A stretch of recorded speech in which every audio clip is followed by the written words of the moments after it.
Hello and welcome to my YouTube channel. जैसे कि आपको पता है हम यूनिट नंबर 6 को पढ़ रहे हैं और यूनिट नंबर 6 में हमने ओल्ड एज स्कीम्स तक कवर अप किया। आज इस वीडियो लेक्चर में हम क्या सीखेंगे? इस वीडियो लेक्चर हम सीखेंगे डिसेबिलिटी स्कीम्स। ठीक है, तो पहले थोड़ा सा डेटा देखेंगे फिर स्कीम्स को देखेंगे। As per the census 2011 in India out of total population of 121 crore about 2.6 crore person are disabled. ठीक है, जो 2.68 करोड़ पर्सन हैं वो डिसेबल्ड हैं, यानी 2.21% ऑफ टोटल पॉपुलेशन। 100 पॉपुलेशन में से डिसेबिलिटी जो है 2.21% लोगों को है। ठीक है, then out of 2.68 crore 1.5 crore are males and 1.18 crore are females. ठीक है, 1.5 करोड़ मेल्स है और 1.18 करोड़ फीमेल्स है। Gender difference majority 69% of the disabled population जो रेसिडाइज है, सॉरी जो रहती है वो रूरल एरियाज में रहती है। सबसे ज़्यादा population 69%, 70% population disability rural areas में रहती है। Okay, then what are the important points under the rights of person with disability act.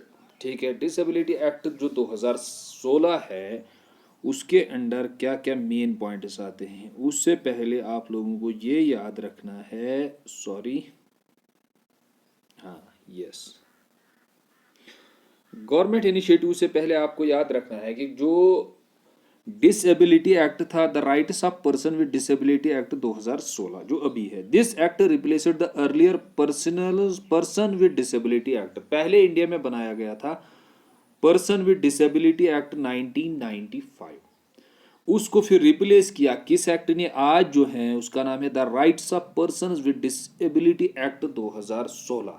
ठीक है, इसमें और एक पॉइंट आपको याद रखना है कि पहले जो थे, जो टाइप्स ऑफ डिसेबिलिटीज थी वो खाली 7 रखी गई थी, उसको इंक्रीज किया गया 21 तक। किस एक्ट में? The rights of person with disabilities act. अब खाली 7 डिसेबिलिटीज नहीं है, अब 21 डिसेबिलिटीज हैं। ठीक है, जिसमें ब्लाइंडनेस आती है, लो वर्जन आती है, leprosy, hearing impair, deaf, locomotor disability, ठीक है, dwarfism, intellectual disability, mental illness, cerebral palsy, muscular dot dystrophy, chronic neurological condition. 21 आज है किस एक्ट के तहत? लेकिन 2016 के तहत। तो इनको इंक्रीज, इनमें नेक्स्ट सर क्या इनको नेक्स्ट इंक्रीज किया जा सकता है? यस, क्योंकि नेक्स्ट में जो पता चलेगा कि ये भी डिजीज है, जितना रिसर्च होता है उतना पता चलता है ये डिसेबिलिटी है, तो ये इंक्रीज हो सकता है। तो आज कितनी डिसेबिलिटीज है? 21 रिकॉग्नाइज्ड, गवर्नमेंट रिकॉग्नाइज्ड। तो ये याद रखिएगा, ये भूलिए मत। देन इसके बाद हमें ये समझना है जो एक्ट बनाया गया, कौन सा एक्ट? जो 2016 डिसेबिलिटीज एक्ट बनाया गया उसमें क्या क्या इंपॉर्टेंट पॉइंट्स रखे गए। It is the duty of the involve government to ensure that basic rights, जो उस टाइम गवर्नमेंट होगी, जो गवर्नमेंट प्रेजेंट गवर्नमेंट होगी, ये उसकी क्या होगी?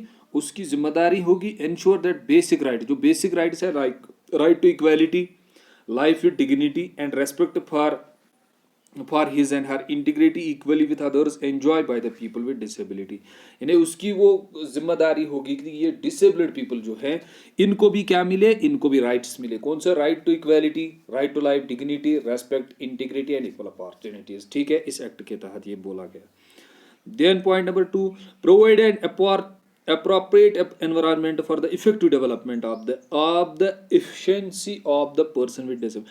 उनके लिए एक appropriate environment create करना, जैसे एजुकेशन, उनके लिए स्पेशल एजुकेशन क्रिएट की जाती है, स्पेशल स्कूल्स क्रिएट किए जाते हैं, जैसे डीफ है, डम है, उनके लिए एक स्पेशल स्कूल क्रिएट किया जाता है ताकि उनको इक्वल अपॉर्चुनिटीज मिले, उनको अभी इक्वल डेवलपमेंट हो जाए सोसाइटी में। ठीक है, तो किसके लिए होगी ये? उस गवर्नमेंट के लिए।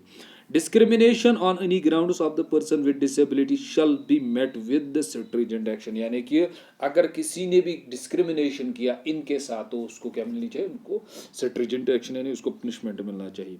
No person shall be deprived, कोई भी deprive his or her personal liberty only on the grounds of disability. यानी इस एक्ट में ये बताया गया कि किसी भी पर्सन के, यानी उसको डिप्राइव, यानी उसको वो चीजें नहीं मिलेगी। कौन सी मिलेगी? Personal liberty only on the ground of disability, यानी किसी भी पर्सन को डिसेबिलिटी के बेस पे कोई भी अपॉर्चुनिटी उसको देनी पड़ेगी। यानी आप बोलोगे कि ये डिसेबल है, इसको अपॉर्चुनिटी नहीं, आपको वो अपॉर्चुनिटी देनी पड़ेगी। क्यों? क्योंकि ये कौन इंश्योर करता है? Personal with disabilities act 2016। आप किसी को भी नेग्लेक्ट नहीं कर सकते, ठीक है। देन अब क्या है, what are the major agendas of the above act? ये मेजर एजेंड्स हमने समझे थोड़े बहुत। अब प्रोग्राम्स देखते हैं या स्कीम्स, जो हमने मेन फोकस है, जो हमारा मेन फोकस है कि स्कीम्स क्या क्या है इंडिया में। Programs for disability in India, पहले आपको याद रखना है Deen Dayal disability rehabilitation scheme. इन स्कीम्स को याद रखिए, जब आप याद एक दो बार इनको पढ़ेंगे सुनेंगे तो ये आपको याद रहेंगे, ठीक है। Under this scheme, financial assistance is provided to NGOs. Deen Dayal disability rehabilitation scheme के तहत फाइनेंशियल असिस्टेंस पैसा दिया जाता है, is provided to NGO, non governmental organization को दिया जाता है पैसा गवर्नमेंट की तरफ से। क्यों? फॉर प्रोवाइडिंग, क्योंकि ये प्रोवाइड करते हैं वेरियस सर्विसेज टू पर्सन, ये बहुत सारे किन को? डिसेबिलिटी को, डिसेबिलिटीज लाइक स्पेशल स्कूल्स को ये देते हैं, वोकेशनल ट्रेनिंग सेंटर्स खोलते हैं, community based rehabilitation and pre schooling and early intervention etcetera. मतलब दीन दयाल डिसेबिलिटी रिहेबिलिटेशन के तहत गवर्नमेंट पैसा देता है एनजीओ को, नॉन गवर्नमेंटल ऑर्गेनाइजेशन। वो किसके लिए काम करते हैं? वो काम करते हैं इन डिसेबिलिटी लोगों के लिए। क्या क्या देते हैं उनको? वो उनको क्या देते हैं? डिसेबिलिटी पर्सन उसको स्कूल्स बनाते हैं इनके लिए, वोकेशनल ट्रेनिंग देते हैं इनको सेंटर्स, कम्युनिटी बेस्ड रिहेबिलिटेशन इनका करते हैं, यानी दोबारा से इनको सोसाइटी में लाते हैं, स्कूलिंग इनको देते हैं और प्री इंटरवेंशन करते हैं, ठीक है। ये Deen Dayal disability rehabilitation scheme है। देन इसके बाद है assistance to disabled person for purchasing और फिटिंग ऑफ एड्स एंड एप्लीकेंसेस।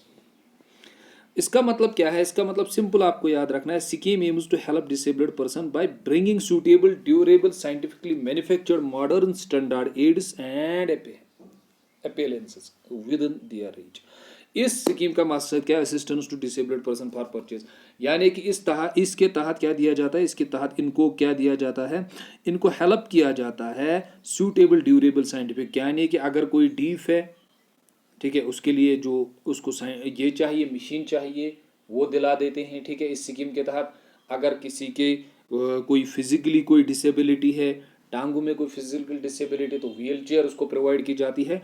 तो जो भी एड्स हैं, यानी कि जो कानों में लगाते हैं या इनके लिए व्हील चेयर, वो सारे किसके तहत देते हैं? वो इसके तहत, उसमें इनको असिस्टेंस यानी पैसा दिया जाता है डिसेबल्ड पर्सन को ये चीज़ें खरीदने के लिए, ठीक है।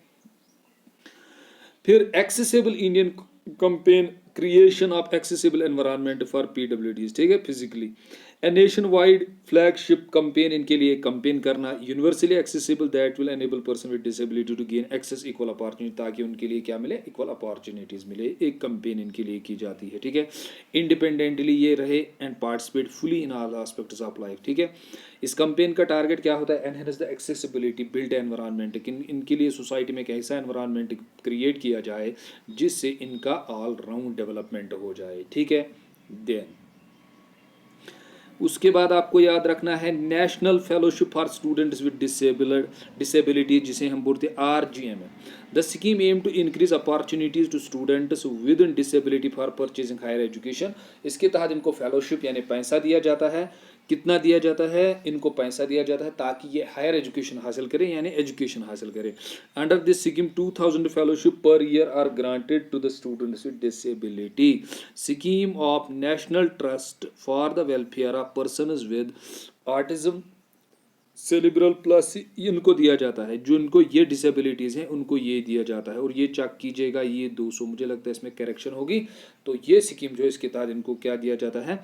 नेशनल फेलोशिप फॉर स्टूडेंट्स, ठीक है। उसके बाद मैंने आपको पहले ही बताया, ये याद रखिएगा, जो राइट्स एक्ट, जो एक्ट था डिसेबिलिटी एक्ट 1995 का, उसको चेंज किया गया था 2016 में। उसके तहत कितने डिसेबिलिटीज़ रखी गई है? 21 रखे गए, वो आप याद रखिएगा। और उसके साथ साथ आप ये भी याद रखेंगे कि डिस्ट्रिक्ट लेवल्स पे इनके लिए, ये डिस्ट्रिक्ट लेवल पे इनके लिए ऑफिस खोले जाते हैं जो डिस्ट्रिक्ट लेवल पे काम करते हैं, ठीक है। और हायर लेवल पे एक मिनिस्ट्री होती है इनके लिए, जो इनके लिए काम करती है। और आपको स्कीम्स खाली याद रखनी है, वो आप याद रखिएगा, और कुछ नहीं इसमें आपको याद रखना है, ठीक है। Okay, thanks to all.